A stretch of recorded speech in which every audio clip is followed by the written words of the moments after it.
let me tell you of the days of high adventure.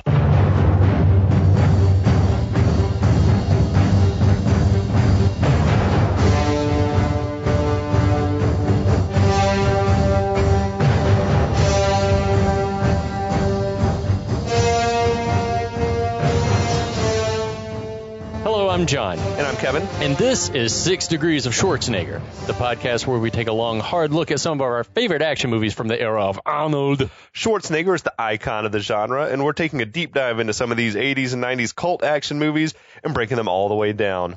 We're going to get into the nitty and the gritty and examine the good, the bad, the ugly, and the laughable in these movies. But we're always coming from a place of love. You don't watch these movies as much as we have unless you have a genuine affection for them.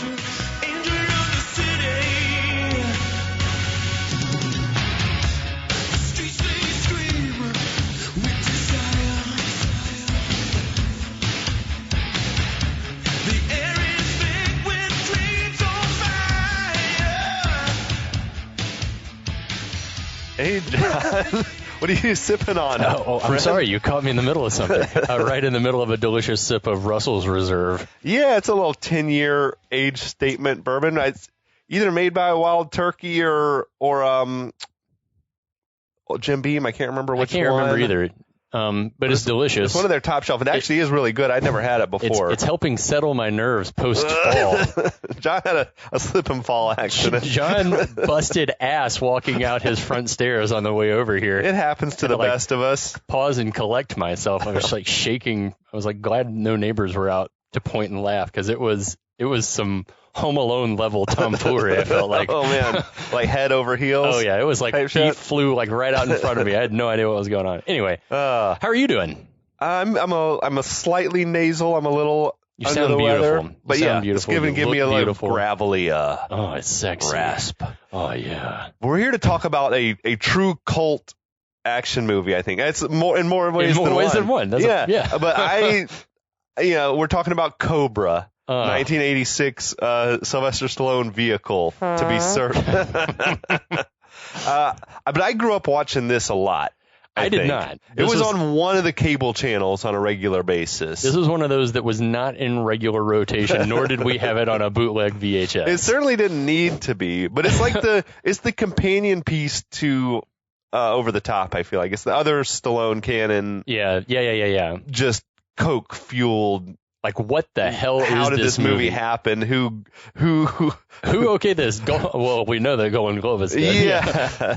Our good friend Menachem Golan dead. Right. And we'll mention the producers. It's our boys, Menachem Golan and Yoram Globus. Yes. Those guys. And so you know this is good. Their crazy way of movie making, which is lots of product placement. Let Stallone do whatever Stallone wants to do. Like literally you know that they were just going to get whatever you feel like doing, man. We just got to get some Pepsi and beer in there. They had like a 2-picture deal with him. It was this one and Over the Top. And I feel like this is what happens when you give Stallone, I should say, post-steroids and cocaine-driven Stallone, like full creative control over a movie. This is what you get. He's like, I want no pushback from anyone. This is my picture. I feel like that's what's going on with the director, this guy George P. Cosmatos. Cosmatos. Who directed Rambo First Blood Part 2. Right, and Tombstone. Although my understanding on Tombstone is that he got like thrown off the movie really early, and that 90% of the movie was directed by Kurt Russell. That's badass. Which is great. Yeah, yes. That's awesome. That's probably why it turned out so good, because you kind of get the feeling that this Cosmatos guy or Cosmatos, like that he was something of a pushover, one would think, dealing with Stallone. But yeah, written by one Sylvester Stallone. And boy, does it show. You may have heard of him.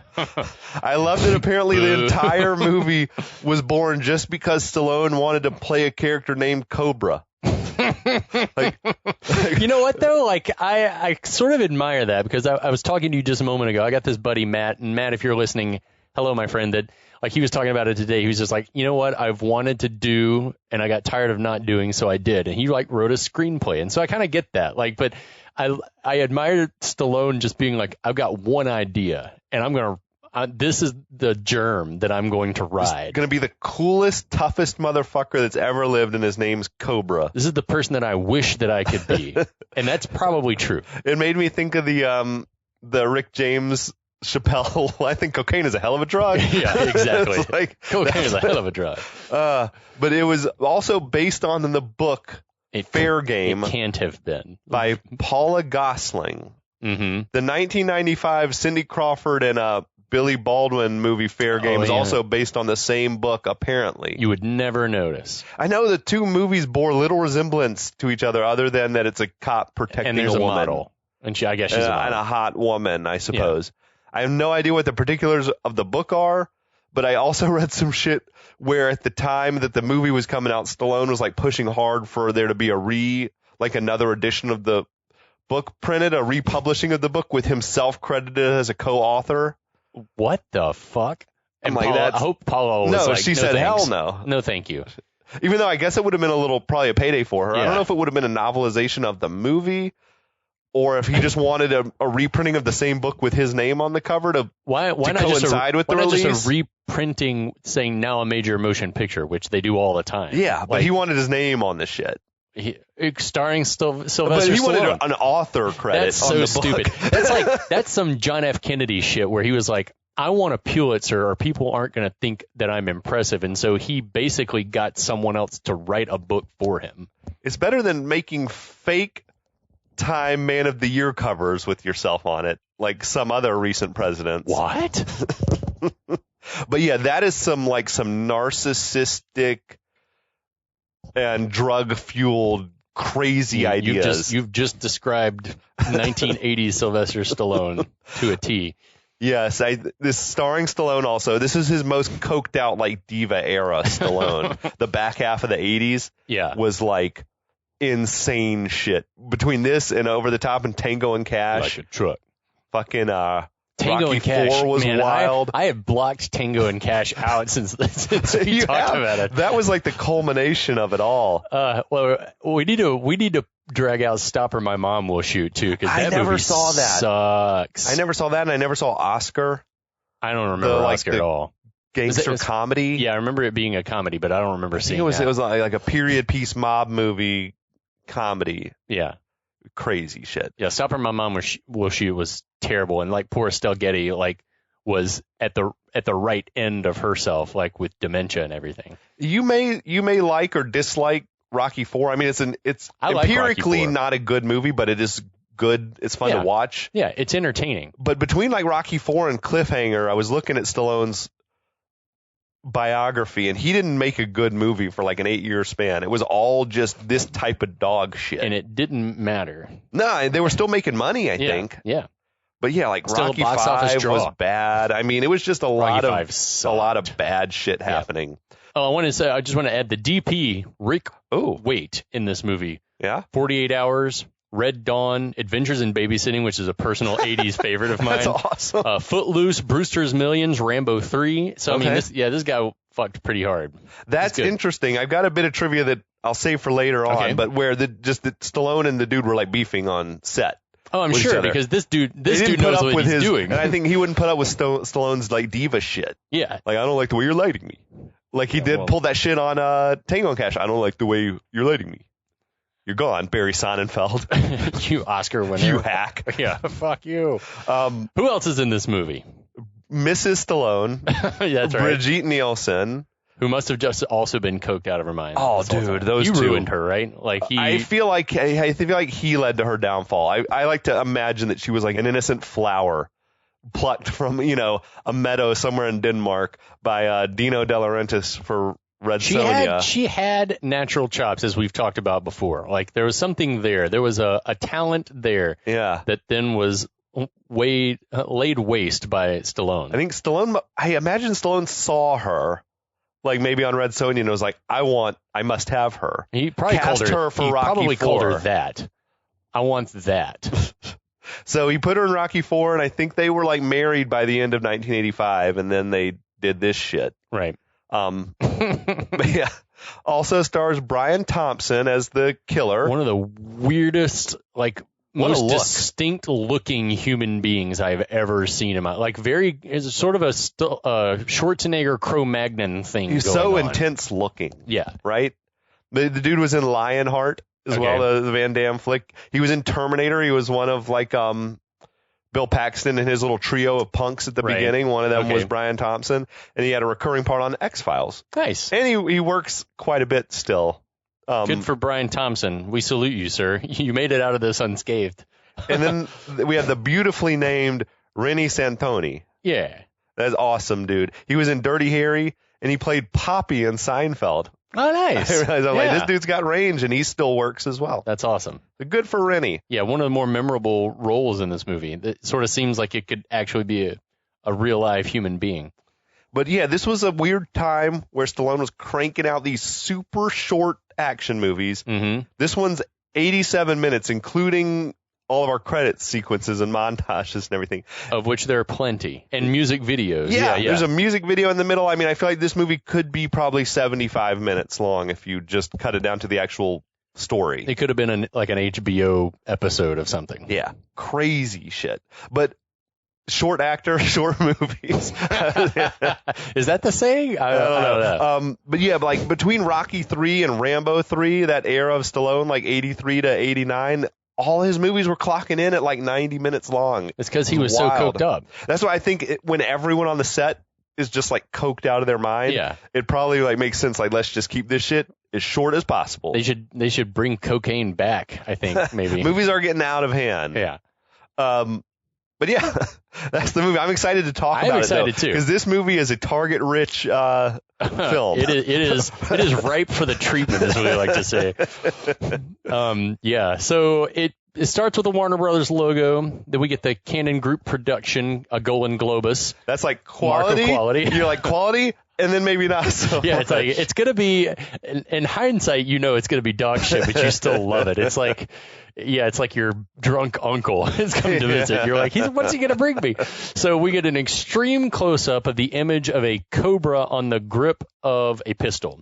It was already cocked. Like the gun is like he was pulled out of his waist. Out of his skinny jeans. With the fucking hammer back already. I sort of wear skinny jeans, but these were like ludicrous. They were painted on. This was at that point where he needed people to know how skinny he was and everything like that. So we get the most affected voiceover maybe ever from Stallone / Cobra. In America, there's a burglary I can't even tell like what the fuck the voice that he's trying to do is like. There's a burglary every 11 seconds, an armed robbery. He sounds like he's trying to do like his take on a gangster voice or something. Anyways, there's an armed robbery every 65 seconds, a violent crime every 25 seconds, a murder every 24 minutes. And he ends with the biggie, and 250 rapes a day. He like savored the rapes delivery. While he's talking, the gun is slowly turning and fires on the rapes line, sending a bullet hurtling at the viewer and revealing the movie's title card. We transition to a montage of a motorcyclist silhouetted against a red sky, and this is intercut with a man with 2 double-headed axes wading through some water. The shit with the red sky, though, was cool as hell. Yeah. Like, that was an amazing shot. I really liked that. The man with the axes has a distinct tattoo of a skull and 2 axes crossed on his wrist. Just clearly going to be important, I guess, because they show it a lot. Yeah. He clanks his axes together in like a rhythm, like clang, clang. And we see that he's in a very stylishly lit warehouse filled with people with axes all doing the same thing. There's no doubt. Yeah, so these are the bad guys. Immediately it's like, okay, so more than one bad guy is what you're telling me. Whose job was it to hang all like the shredded bed sheets from the ceiling? Yeah, who's the leader of the club that's made for you and me? No, that was like we need some decorations in here. It was also like, will someone go take this spotlight and set it up behind that giant industrial fan? It was all smoky in there. The water, like standing water on the floor. It was just an odd. Yeah, it's a very strange setup. place. The people all seem to be dressed in a variety of different styles of clothing, from leather daddies to business guys. Wasn't that shit weird? Yeah, it was very strange. So it's like, it doesn't matter who you are. We accept people from all walks of life into our death cult. But it seemed like some of those dudes were like on their lunch break from H&R Block. Yeah. Whatever the fuck was going on. So I'll be back. Yeah, it's like, I'll be right back, you guys. Sir, wait, Bob, why are you taking the axe? Why are you taking the fire axe from the wall? Don't look at me. That was him. Some of the dudes like had hatchets and weird, just like yeah. It wasn't even all like, manner. No, it's not uniform. It's like any hatchet will do. Any axe will do. So the skull and cross axes are graffitied on the walls in the building. So this is like a fun little murder cult. And then I immediately thought of, any luck catching them killers then? It's the first of many times that occurred to me. So it's just the one killer, actually. So we see the motorcyclist, has the same tattoo that we're seeing everywhere else, and already what could have been a great element of storytelling is given away right off the bat. There's a lot of hyper stylized, like the walleye vision. Yeah. Also in this, that was just like, it's like we just walked onto a Beastie Boys video. Yeah, or Stallone whatever. was like, wild. whatever you want to do. Do it. Just make sure the V is deep and that I'm well lit. So we cut to a supermarket decorated for Christmas. It's a Christmas movie, John. Yeah. Hey, it is. That's right. This is a Christmas. We should have saved this for December. So the biker from our montage, I guess, that's what we're supposed to intuit, pulls up and parks in a handicapped space and scares some birds. Just in case we didn't know he was a bad guy. First right? of many times in this opening scene that just is like we just get scenes of like shots of birds flying away. It was probably inspired John Woo. Yeah, it's like, but just over and over again. Yes. No. And probably the editor was like, we need more time. This movie's 30 minutes long. Imagine being like the second unit director or whatever. I need you to go shoot me some footage of birds flying off like power lines or whatever. Okay. All right, sounds pretty good. I'll be back. So our motorcyclist is wearing all black. Wait, what was up with like the domestic dispute? There was like a domestic dispute going on in the parking lot? Yeah, I have no idea. Like, I don't know like why that's happening. I guess just because the holidays are hard for a lot of people. Like, I wasn't sure if that's supposed to mean something. I don't society know. is in decline. I think that's what it's probably supposed to mean, is that people park in handicapped parking spaces when they're not handicapped, and there's a domestic guys are just strong arming their girl in the parking lot. It's like, what the fuck is happening?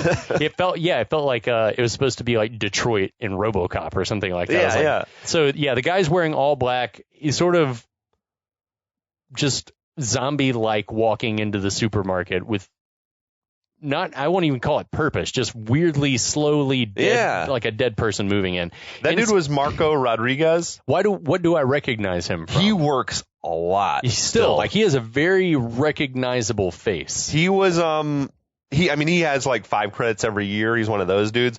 But he was in Once Upon a Time in Hollywood. He was like the bartender who was serving Leo and Timothy Olyphant, like on the TV show, the Mexican bartender, whatever.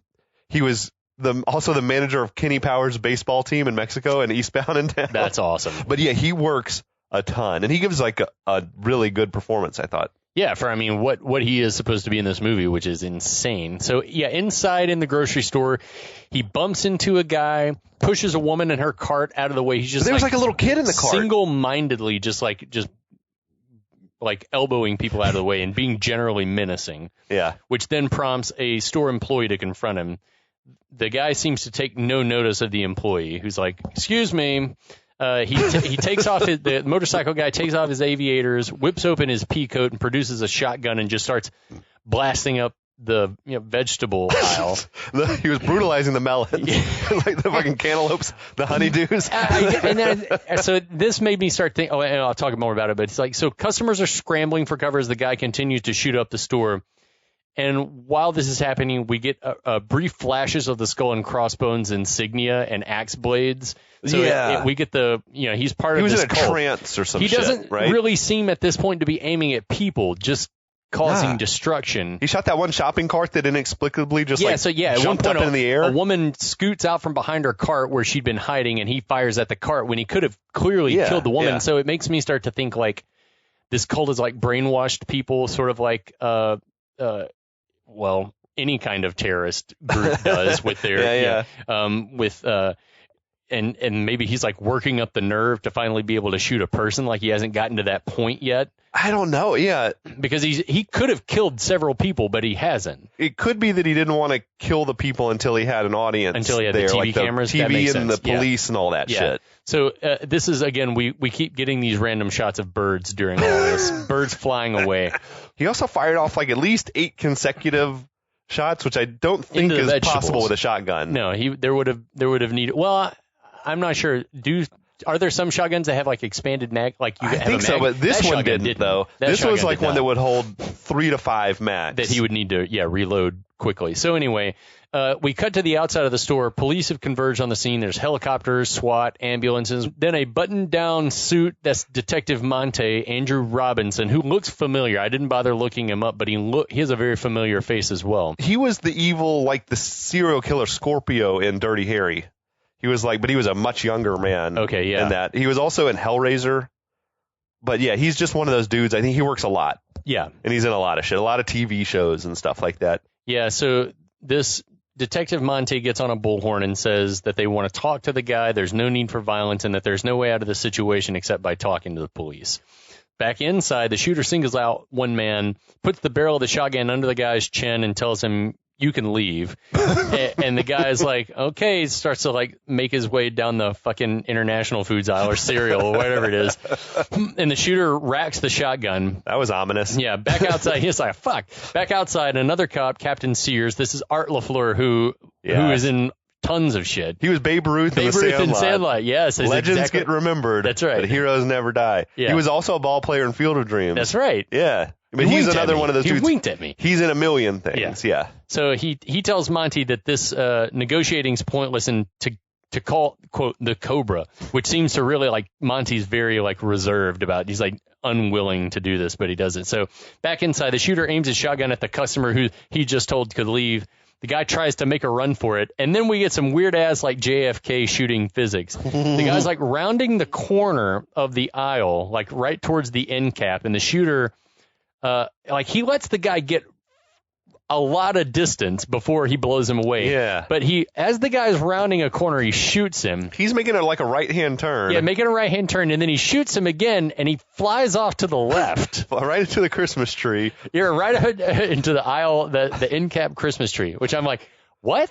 They're fucking up the holiday decor. But also the physics are not a thing. No sense, doesn't make it. Yeah, it's just like Stallone probably like it'd be a great idea if you flew into the Christmas tree. We could have him turn left. No. We already shot him turning right. No, wait, what? So we cut to an old hot rod. This is a gorgeous 1950 Mercury Monterey. Come doing a power slide, a Mario Kart style into the parking lot. That car was apparently Stallone's personal vehicle, and then they made up some like replicas for the chases and the stunts and all that later. Vanity plate reads Awesome 50, which because I guess it's a 1950, but also read that car is one of a billion cars of that design called a lead sled because the thing weighed a fucking ton. Oh, yeah? And unless it was seriously modded out, would never be able to do the things that it can do in this movie. Yeah, okay. Like that power slide. Like it's so fast and it moves so agile. We're going to see it fly later. Yeah, and like it couldn't do those. Anyway, but the car is fucking badass. Yeah, it was sweet. Out steps Stallone. I always hesitate to call him Cobra because I feel like it's Sylvester Stallone playing the version of himself that he wished that he could be, which is a mess. That could kill people with impunity. He wrote his own fantasy role for himself. It is white male rage personified. It is motorcycle boots, black cuffed up jack. I think it's denim, unbuttoned Henley down to the almost to his navel, but no, seriously, right to the breastbone. Deeper.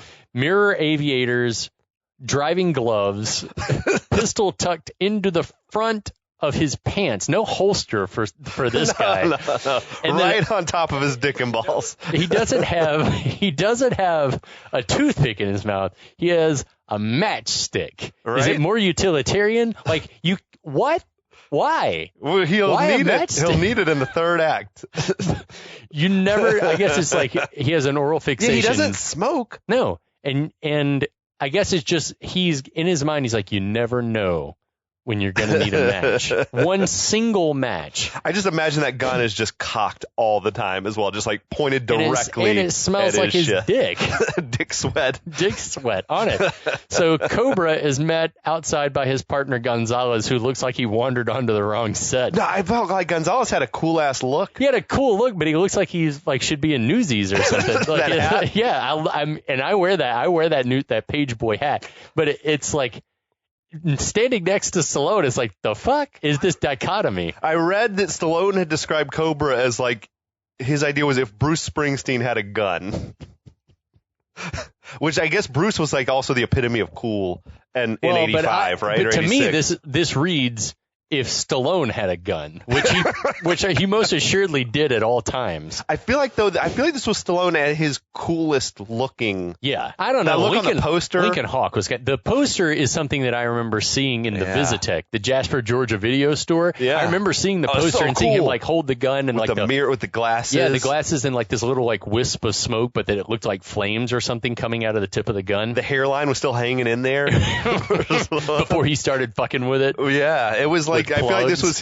he had peaked. Yeah, this was peak Stallone looking badass. So they go to meet Monty for a debrief, and Monty immediately says, "I don't approve of you being here." Like no non sequitur. I don't approve of you being here. Every cop movie has this guy though. It's like LOL. The tight ass boss who doesn't approve of the hero's methods. Message delivered, my guy. The most impressive thing in these shots to me was like, how are they managing to hide the reflection of the crew and the camera in Stallone's glasses? The DP is killing it. I was pausing my disc, like going frame by frame, and I could not see it. So that was some good work. Yeah, they had it set up nice. Inside, the gunman is rounding up the hostages. Meanwhile, Cobra walks right through the front door. He does not remove his sunglasses. There's nothing at all sneaky about anything that he does here. Like, why? He just bold as day walk right through the front door. So he's like dramatically creeping. Well, again, and we're gonna get what? Yeah, he like immediately shushes a hostage cowering on the floor. He spots the gunman on a security monitor, and I can't for the life of me figure out the layout of this store. Like, why is there a security monitor right there next to the fucking front door? Yeah, I guess that was like maybe that's. There wasn't a proper security. Maybe just the manager or the floor manager hangs out. Yeah, but that's not like I guess it sort of is. Maybe it is something? sort of right next to it, so that they It have a bird's was like eye in view. the customer service desk. Or I know something. in the Ingalls store in LJ, the customer service thing is sort of elevated and right there next to the front door. So maybe that's sort of what it is. But I mean, he had but to turn his head and see a monitor, and there's the guy. So. Cobra starts sneaking around following the sound of the gunman's threats, and I'm like, this is Stallone sneaking around like he thinks a person who sneaks around does. Like, he's like, what? A person who's high on cocaine's idea of sneaking. It is like, as we talk about so often, it's like someone that didn't bother. We're too far along in the process to bother with some police training. I think you always say that this is how Stallone thinks a human would do this. Yeah, it's exactly what it is. This is how Stallone thinks a human would sneak. He's like, it defies all logic that he's would not be walking crouching like that. behind any displays. He's just walking through. He's just looking around.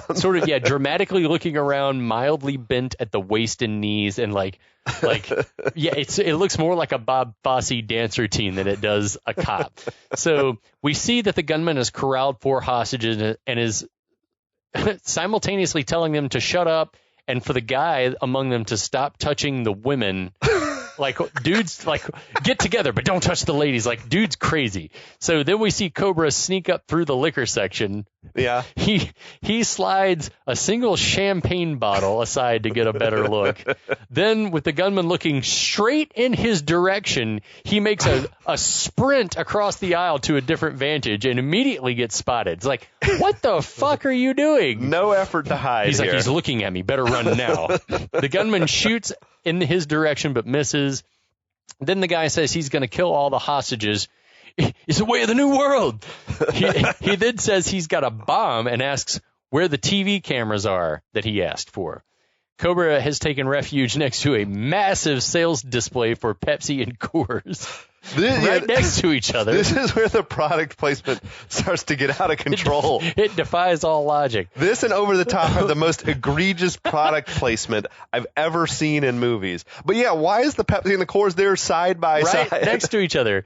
And I love that he snags what is a room temperature can of Coors. A tall boy takes a long swig, tosses the can out to get the attention of the gunman. He knows just where you are. Yeah. Right? The gunman knows where you're at. The gunman shows pinpoint accuracy and shoots the can. and then shoots up the Pepsi display. How did he miss Stallone earlier? Doesn't make any sense. So Cobra slides down the frozen food aisle where customers have left the freezer doors open, which creates a very, again, like artsy mist in the aisle. It looked awesome. Why have the hostages not run away? Why did they all just collectively decide to leave the freezer doors open? Why is the guy in the wheelchair hiding his face like a child? Like if I can't see him, he can't see me. So the gunman rattles on about all the hostages being trash who deserve to die, which I'm like, what? Cobra continues to sneak around, kind of sliding past several more displays for Pepsi. Before there was Pepsi shit everywhere. Yes. He went by like 5 different Pepsi displays. Before finding a random PA mic on, like, situated on a podium or something in the store, he picks it up and says, "Hey, dirtbag, you're a lousy shot. I don't like lousy shots. You wasted the kid for nothing. Now I think it's time to waste you." And we should mention that he's, like, in some serious, like, red exit sign lighting. Like, the lighting is excellent. We're getting our first taste of what Cobra is all about. Yeah. He is here to kill this man. That's what I was saying. Like, the guy, the hostage taker seems to be an okay shot when it's an inanimate object that he's trying to hit. But he's like looking around all paranoid and crazy eyed. Well, I think it's weird move for Cobra to be like antagonizing the man who's got a bunch of hostages right in front of him. Cobra doesn't care.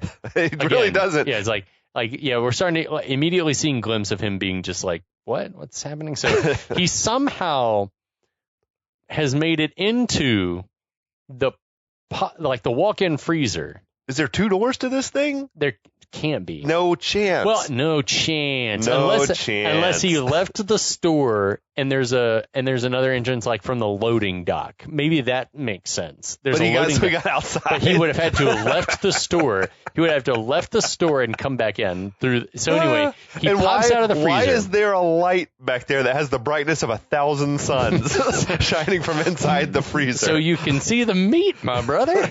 So he pops out. The mist and the backlighting. He jumps out, gun drawn. Gunman repeats himself that he's got a bomb and says that he's going to kill this female hostage and then blow up the whole store. Cobra says, "Go ahead. I don't shop here." I like that line. That one worked for me. I was like, that was one of the only lines in this movie. Stallone. Give a little credit where it's due. Stallone wrote that. That was pretty funny. But we do see, the guy's like holding, I guess, what looks like a small pipe bomb or something in his hand. So there's a long stare down before Cobra continues. "Hey, just relax, amigo. You want to talk? We'll talk. I'm a sucker for good conversation." If only we had a writer who could write a good conversation. So he tucks his gun back into his balls. The gunman says that he just wants the TV crew brought in, please. Cobra says he can't do that, and the gunman wants to know why. And Cobra says, "I don't deal with psychos. I put them away." So the gunman says he's no psycho. He insists, "I'm no psycho." He is begging this man to blow up his bomb. Yeah. He says he's a hunter and a hero of the new world. So while the dude's rambling, we see Cobra secretly pulling a knife from his back pocket. There's no way that the gunman would have missed this or would have allowed him to put his hands behind him. Do you think the gunman, is he like all doped up on something? I think he's just crazy. Out of his mind. I think he's just crazy. I don't know. It's possible, I suppose. But anyway. I think a lot of these guys are just off their rockers. They're for whatever reason, they've reached a point where they crack, and that's like people commit suicide. They just reach that point, and there's no turning back. So then Cobra says, "You're a disease, and I'm the cure." Another fucking cool tough guy line. Yeah, man. very cool. I feel like this is the coolest version of Stallone I think that we've ever seen. Even though the movie's awful, but the character is like, his swagger was just all the way up. I feel like he'd had a huge year in '85 with Rocky IV and Rambo 2. He is more palatable in this movie than he is trying to play the sensitive father, or like the comedic suit that in Tango and Cash. Oh yeah, Cash or Tango. He was Tango. He's not. It's not possible for him to play like that role. It's just not him. You just got to be a hard ass. Yeah. So the gunman tries to turn the shotgun on Cobra, but Cobra flings the knife into the dude's chest and simultaneously draws his pistol. After a egregiously dubbed in "Drop it!" Drop it. Cobra blows the guy away into a cooler full of cheese, looks like. Someone after the fact must have decided Cobra needed to give a warning before using, deadly force or whatever, because he absolutely did not say that line on the set that day. No. Drop it! They had to shoehorn it in. It was big like, time. Drop it! So then he twirls his gun on his finger, a la RoboCop, and tucks it back into his pants, and we get another extreme close-up of the grip. Oh, that's the guy from the opening. It's Cobra. See? It would have been amazing. The gun just needs to go off one of those times. He sticks in there. Blows his dick off. RoboCop style. Yeah, exactly. Cobra slowly walks over, removes the bomb from the dead man's hand, then helps a female hostage to her feet. Yeah. And all of that... Because he's sensitive. I guess. So he's not a cold-blooded killer. What you're saying to me is that he's conflicted, Kevin. That's all this reads to me. So anyway, outside, Cobra's mobbed by reporters as he exits the store. Why do they let the reporters just crowd on the crime scene like that? No, it doesn't happen in real life. Stallone's like whipping his head around like he's like a circus animal that's being like irritated by all the noise and the flashing lights. He's like moments away from just opening fire. Just killing everyone. So his partner Gonzalez, the newsie, tries to keep all the reporters at bay as Monty, the suit cop, attempts to answer all the questions. Monty says today's incident has nothing to do with, quote, the Nightslasher investigation. A plot line we're completely unaware of. Yeah, right. So, there would have needed to have been audio during the opening montage for that line to pay off at all. How did this movie not open with a Nightslasher killing? I don't know. So how would Monty know that? And why would he comment on it? He has no knowledge of what this is. He couldn't. No one could. Like if there's an open investigation, why would he immediately offer that information? That's like what police work 101, talking to the press 101. With no comment at this time. He's just blabbing. Yeah, it's like the fuck. I think it's probably because at this point they realized they were like, oh, we haven't mentioned the Nightslasher at this point. We haven't mentioned that there's a death cult or a killer. And I feel like Monty's motivation could be like he wants to be a celebrity cop. Yeah, it's probably true. Yeah. Like I'll answer all your questions. Someone ask me a question, please. It's like the OJ investigation years before. So a hostile reporter asks Cobra if it was necessary for the situation to end with the death of a gunman. That dude was. Did you use unnecessary deadly force? I used everything I had. That dude was given like this whiny delivery. Like, did he have to die? Yeah. Did he have to he's clearly a pinko, reporter or whatever. Yeah, the reporter continues saying that people have rights and cops aren't the judge and jury. Gonzalez trades barbs with the reporter about whether criminals should have any rights, and I think that the Constitution says that they should, so there's that. So Cobra takes matters into his own hands, grabs the reporter, whips the sheet off of the corpse of the guy that got shot, and says, "You tell that to his family." What a disrespect to the dignity of the victim here. Yeah, well, again, like none of these people has scruples. Cobra storms away as Monty's left to pick up the pieces with the press. Yeah, he's like, shit, I did. Fuck. So, nothing to see here. Yeah, we're all fine down here. How are you? It was one step short of the body like falling off the gurney or something. Right. Nothing to see here. So we cut to Venice Beach at sunset, and it's beautiful. Of course. With some cheesy music playing, and that's Suave by Miami Sound Machine. Oh, Gloria Estefan. Which is a band I've never been partial to, but whatever. It's an odd choice in the movie. But we're not in Miami, one couldn't help but notice. All of these Stallone movies from this era are filled with this like soft pop music. Like all of them. It's odd. I think that's what he, as a man, like as I think that's he what as a human, I think he liked to listen to, and he'd load the soundtracks up. Probably a lot of Kenny Loggins and Gloria Estefan. Brought him down when he was on, like when he was just out of his mind, or when he was listening to it. Maybe he thought it fucked harder than it did because he was so he loved that easy listening shit. He loved yacht rock. He did. So this smooth music. This scene is the wackiest and really starts to, if you haven't gathered from the little snippets we've seen so far, it's like this is where we start to really pick up on the fact that Cobra's unhinged. He's got a personality disorder. So he pulls up to his apartment building, and and is none too pleased to find a crew of Latinx dudes in a lowrider lawfully parked in a spot that we guess they're just parked in a parallel parking space. He feels right there entitled to that spot. He honks the horn. horn. They're in a sweet Chevy Impala. Their car is sweet. He honks the horn and tells the guys to move it, and they're like, "Fuck you."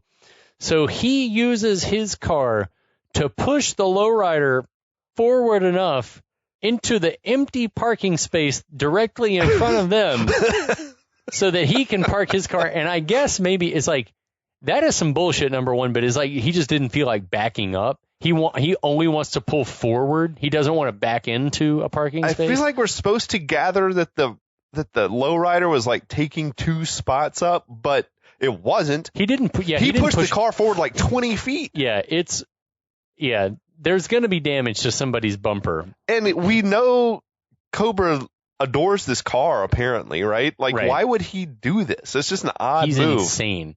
So, yeah. So the dude, the Latinx guy, the leader of this little merry band, gets out to inspect his bumper, slaps the hood of Cobra's car, and is like asking what his fucking problem is. Which justified. Yeah, it's like, yeah, what the fuck absolutely. are you doing, dude? Cobra gets out of his car, and the dude's ready to like square off. Cobra tells him, the dude's smoking, we should mention too. Cobra's like, that's bad for your health.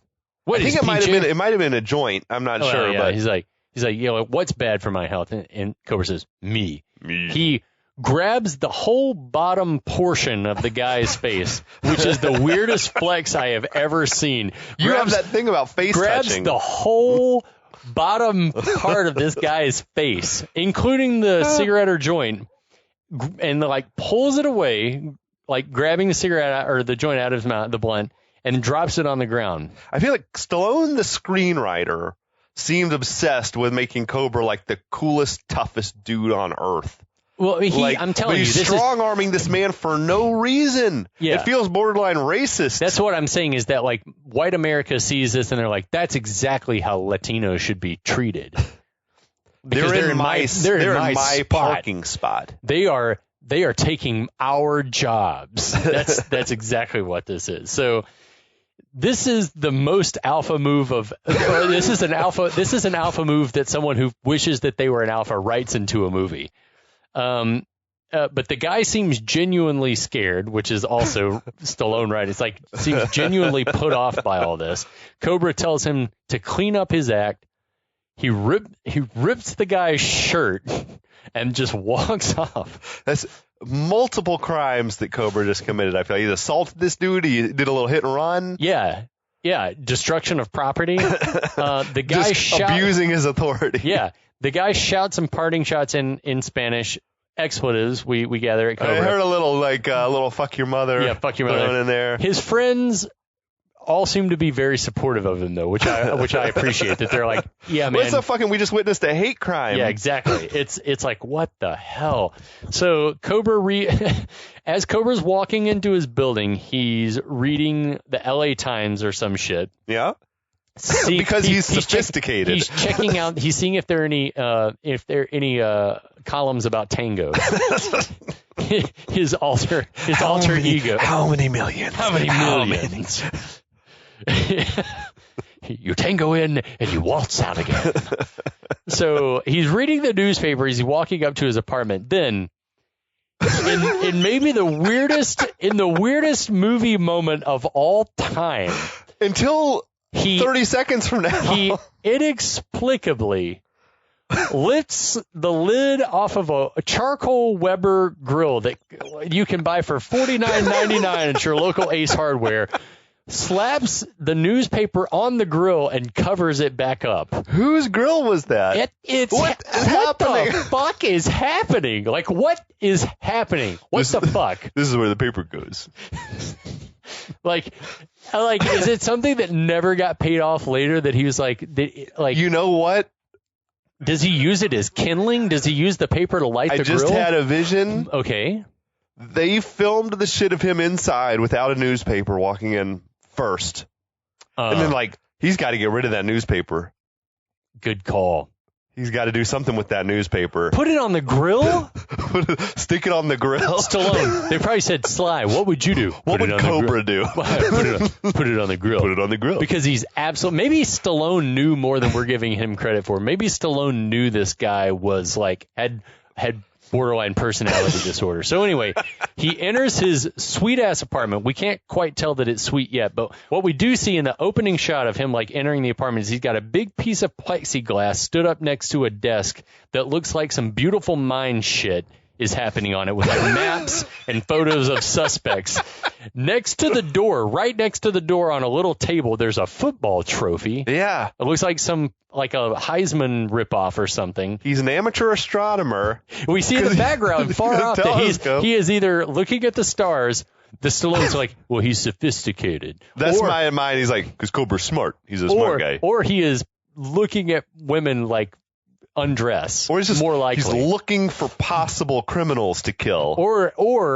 Or he's just looking at the back wall of the building across the street just because he's insane. I just imagine Stallone being like, no, he's a smart guy. He's a modern-day Galileo. Constellations and shit.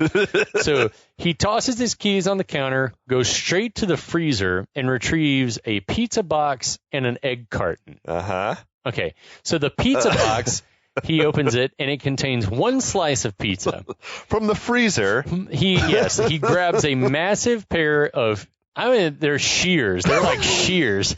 And like, I'm all for like having eaten pizza with other people. You take a big slice and you cut the slice in half, bottom to top or top to bottom to form another slice. He, like a psychopath, cuts it in half and makes a smaller piece of pizza. A small triangle. A crustless piece of pizza. A small triangle Maybe of pizza. He doesn't like the crusts. And just tosses doesn't even close the box, just like lowers the lid and tosses the box over. He cut the shit with scissors. I want to also talk about how he is still wearing sunglasses in his driving gloves as well. He then opens the egg carton, which contains the equipment that he uses to clean his pistol. Sure, you got to keep that in the freezer too, I guess. His apartment has a sweet-ass view of the coast, though. The pizza was not frozen. No, the pizza was warm. Thank God. Like room temperature. Or it could have been cold, but it wasn't icy. Like, what would a freezer do to your gun oil? Maybe has it turned all the way down to save on electricity? That's what I'm thinking. Or his shit's just on the fritz and it's not quite cold, but like... Or he's crazy and doesn't know where anything goes. That's all the proof I need to know this dude's fucking insane. Yeah, he is batshit crazy. Just the way that he cut the pizza alone is like, what? Like, Stallone made that choice. He's like, no, he cuts it like this. He's 1/4 of a slice of pizza a day. I wonder if he read in some like mob affidavits or something about some crazy dude that was like, yeah, man, the dude was crazy. Cut the bottom tip of the pizza off and ate it. Have you ever cut pizza with scissors before? No. I feel like I've seen someone do that because they didn't have a pizza cutter, and I'm like, fucking scissors? Do you not even have a knife? Yeah, just tear it and just eyeball it. Just do your best. Just roll it up and eat it. Yeah. Anyway, yeah, apartment has a sweet ass view. Dude, it also had like what appeared to be a video editing system like on his desk. There was like two monitors and it looked like an old for falsifying video evidence for rig and some primitive tools. There was like an awl and this like weird like two-handed saw. I wish there'd been an astrolabe or something. Like it would have just complete the picture of just him being insane. A septant. Yeah. Is that what you used to like? Sextant. A sextant. Yes. He had a sextant there. So he flips on the TV, and we get a classic Toys R Us holiday commercial. Dude, that was some nostalgic shit. I remember that jingle. I read recently that they're getting ready to open dozens of Toys R Us toys. Brick and mortar toy stores again? Yeah. They're back, baby. Yeah. I love that. COVID's been good for the toy industry, I guess. We got to get the kids out of their homes. So while he goes to work cleaning his pistol with his frozen gun machinery, a news report cuts in. We hear that the Nightslasher has killed a 16th victim in just over a month. That's a fucking murder spree. Yeah, that's like... Even like serial killers would kill like 2 people a year. Yeah, know? So, yeah, the reporter says he struck for the... And they say he... Okay. Uh-huh. So he's struck for the 16th time in just over a month's time, which good writing, Stallone. 16th time in just over a month's time. Boo. The report apparently gets Cobra's attention because he finally takes his sunglasses off. What? Huh? He struck again? The report goes on to tell us that the latest victim was, quote, mutilated with a sharp instrument. All right. We also learn that there's no common thread among the victims. The Nightslasher preys upon anyone. Victims have included businessmen, Asian immigrants, the elderly, and, in one case, a sexually assaulted child. The fuck? What? Why was that? That's just to show you how depraved this killer is. The reporter says the city's in a panic. No one has a clue as to the killer's identity. She also says the killer's been crawling through windows, cut telephone wires, kills victims in their sleep, and that the victims have been killed with silent instruments such as hammers, knives, axes, etc. I would say that all of these, like, these are the common threads. Yeah, but I guess all they're saying is that there's no, like, it just it's pinballing around. The victim could be anyone. Right. Cobra twirls his gun and looks contemplatively out the window. But we don't really see it. What we see we see the reflection in the TV screen of him, like, looking out the window. It's like a very artsy shot, and it's like, what? It is weird, man. And that's the end of the first act of this movie. You gotta love a well-timed movie newscast exposition. Yeah, I am a big fan. Here we are, 20% of the way through the movie already, and this is like the first hint of a plot. Yeah. That shit's crazy to me. Yeah. Yeah, it's sort of like the scene in RoboCop where he walks into the convenience store and it's like we just sort of see what a badass he is at taking care of business. Yeah. And then, but it's like, what is happening in this? What is happening in this movie? I'm excited to see what happens next. I am too. I'm excited to talk about it. I'm going to need more bourbon first. Do it. Pour it out. In the meantime, we'll be back.